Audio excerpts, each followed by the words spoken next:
The higher ups be raping people in the military and getting away with it. Go to my page for more story time. Judgment is here and karma is being served. Ashe. I was cool with this girl named Tara, and she was cool with this girl named Smith. Now, me and Smith didn't have no issues, but she ended up dating a dude that I used to talk to, so we just wasn't like as close. I'm not one of them. Don't care, never will. But it wasn't no beef. Our birthday were a few days apart, and there was a time that Tara told me that she was about to cook and she wanted me to come over. So I come over and Smith was over there as well. So just random conversation. We started chatting it up with each other, asking each other what we gonna do for the birthday or whatever. And she was like, she was just gonna get drunk. Smith was a drunk. You hear me? Like everybody in the military was a drunk. But it was different when seeing it with women versus men. Some of the women who I was seeing that were drinking were only like drunks like when it was time to go out and party. Smith was like drinking on her lunch break, sipping throughout the day, eyes leaning as soon as she get off of work, bottle fresh in the hand. That was Smith. So she ends up offering me a shroom. I've never did shrooms before, and she was like she was going to do another one because she had just tried one. And she was like, I'll give you one, as a little birthday gift or whatever. Like I said, we didn't have no beef, but that's just how we came about knowing each other.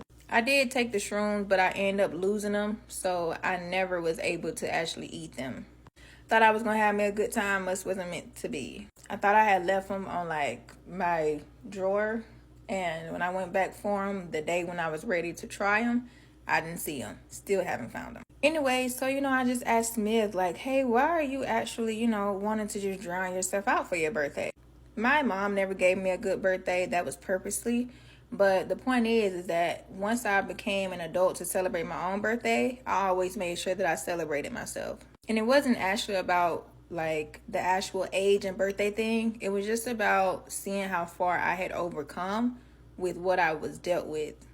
So basically, she just told me like she's been depressed and she really hasn't been herself. So I thought it was normal military stuff that was kicking her ass. So she ends up saying that she was about to run to the liquor store and she would be back. When she leaves, Tara then tells me that Smith got raped when we was in the field. If you've been on my other page, you would know that I did story times about how my foot got broken when we went to the field in California. So basically, Smith had got raped when we was there. Now, we had not been in California for a little minute.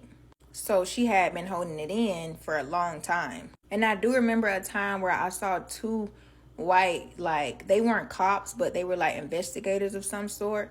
I do remember when they came to the door, like Tiara's door one day when I was leaving out, and I just didn't know what they was there for. But basically they had showed up to ask Tiara, did she know anything about the rape that had happened? Because the person who did it, the sergeant, turns out he had already been in Tara's room before. So there was a day that Tara had a party. I didn't go. Can't remember exactly what I was doing, but I didn't go. And she says when she left out of the room, Tara and the sergeant were in the room by themselves. And she said she saw Tara like 20 minutes later. Tara was drunk as always. Smith was drunk as always, but she didn't say anything unusual. Now, I'm assuming when they went to the field, that is when the sergeant made his move on her. So Tara basically telling me like the reason why Smith is such a drinker like that is because she was already molested as a kid and she got into the military and it happened to her again and she had nobody to run to. When she went to the police, they did nothing. They did, like I said, they had people to come investigate because it was a black sergeant. So they was trying to find out exactly who like he was to get him out. But at the same time, they didn't want to expose the fact that sergeants were the one raping the soldiers. So he did not get kicked out, by the way. And in the field, it's just like a big ass field of grass. It's exactly what it sounds like. It's grass, it's woods. And in the bathrooms, when we went to California, it was literally all porta potties for men. And it was one women's bathroom at the end of the field. Y'all, I swear to God. It was like 30 porta potties, and they're not just the porta potties that's outside. You actually go inside. Like if you go into a Walmart bathroom, it looks like that, but it's just outside.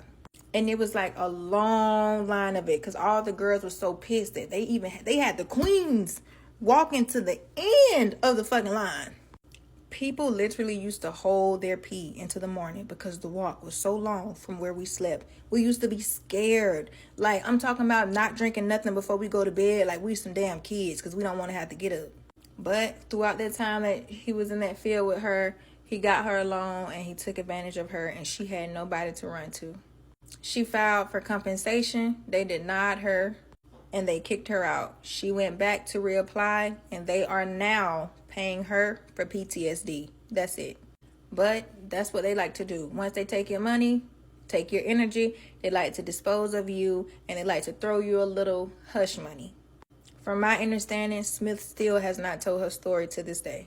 Tira got assaulted too. I don't think it was actually penetration, but she did have it to where like some sergeants like busted up in her shower and were like looking at her body and talking to her crazy. Just manage controlling things. Follow for more.